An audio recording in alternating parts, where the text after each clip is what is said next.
Assalamualaikum warahmatullahi wabarakatuh. Perkenalkan, nama saya Siti Homsatun dengan NIM 19104010035. Saya merupakan mahasiswa semester 5 Pendidikan Agama Islam yang mengambil jurusan Sejarah Islam Klasik dan Pertengahan yang diampu oleh Ibu Indriani Ma'rifah. Kemudian dalam video kali ini saya akan menguraikan refleksi kritis atau hikmah yang dapat saya ambil dari pembelajaran sejarah Islam klasik dan pertengahan, terutama pada masa dinasti Abbasiyah. Untuk yang pertama, hikmah yang dapat saya ambil adalah menumbuhkan semangat menuntut ilmu, baik ilmu agama maupun ilmu umum. Karena pada masa dinasti Abbasiyah sangat menaruh perhatian besar terhadap kemajuan ilmu pengetahuan. Contohnya saja pada masa Khalifah Al-Ma'mun, beliau menerjemahkan buku asing dan mendirikan Baitul Hikmah sebagai pusat pengembangan ilmu pengetahuan. Yang dimana kita ketahui dengan adanya Baitul Hikmah ini memberikan kontribusi besar terhadap perkembangan ilmu pengetahuan di masa itu. Kemudian lahirnya tokoh-tokoh Islam, misalnya saja Al-Khawarizmi yang menemukan angka 0. Kemudian ada juga imam-imam besar seperti Imam Bukhari dan Imam Muslim yang sampai saat ini kita masih memakai hadis-hadisnya. Kemudian dari uraian di atas, jadi sudah seharusnya kita memajukan ilmu pengetahuan dan sudah kewajiban pemerintah juga untuk berperan aktif dalam memberi penghargaan terhadap jasa para ilmuwan dalam mengembangkan ilmu pengetahuan.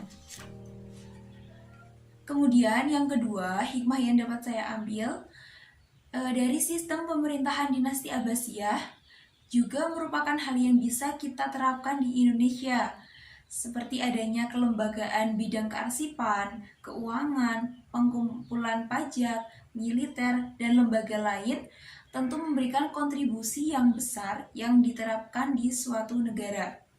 Tentunya kita bisa menerapkan dan memanfaatkan lembaga-lembaga tersebut untuk kemajuan bangsa Indonesia sendiri.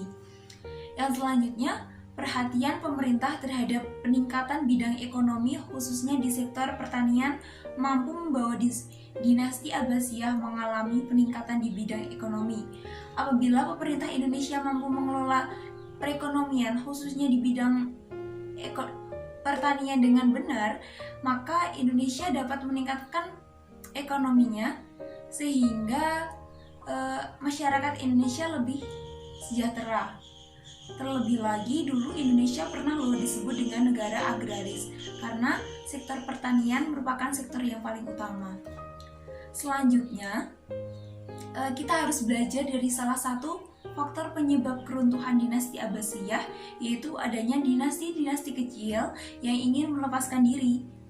Seperti yang kita ketahui, bangsa Indonesia sendiri merupakan bangsa yang majemuk, di mana setiap suku ada perbedaan, baik bahasa, agama, budaya, baju adat, tarian adat. Jadi dari perbedaan tersebut kita harus mampu meningkatkan semangat kebinekaan sehingga dapat memupuk sikap toleransi dan persatuan antar suku. Jangan sampai Indonesia terpecah belah karena perbedaan-perbedaan tersebut. Mungkin itu saja yang dapat saya sampaikan. Jadi kesimpulannya, kita harus tetap semangat menuntut ilmu, semangat merajut persatuan bangsa. Jangan sampai Indonesia terpecah belah yang bisa menyebabkan Indonesia mengalami keruntuhan seperti dinasti Abbasiyah. Sekian yang dapat sampaikan, tetap semangat. Wallahul muwaffiq ila aqwamit thoriq. Assalamualaikum warahmatullahi wabarakatuh.